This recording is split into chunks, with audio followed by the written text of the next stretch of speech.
Kung matagal na kitang follower, alam mo na to. Na pag sinabi kong apparel, dapat doble or triple ang tahi. Katulad dito mga pangga ko. Meron akong t-shirt nire-recommend sa inyo na sa mismong leeg pa lang, sa mismong neck pa lang ng ating t-shirt, doble na ang tahi. Sa mismong braso, doble. Sa mismong laylayan, doble at cotton, sobrang lambot. Sabihin nyo na kung exaggerated pero sobrang lambot. So, ito yung appearance ng isa.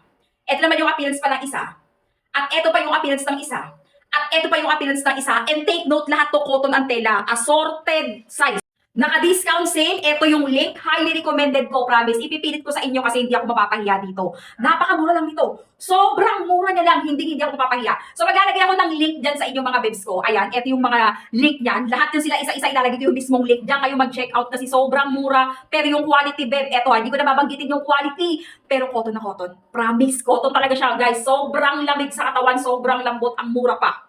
Bago ko makalimutan, ang kapal. Ang kapal, promise. Ang kapal niya, sobra. Makapal siya, be. Hindi siya yung typical na cotton na manipis. Yung isang brand na kilala na manipis, hindi ganun. Makapal siya, legit makapal talaga. Tingnan mo sa malapitan. Be, promise, makapal. Titigan mong mabuti sa malapitan, makapal talaga to.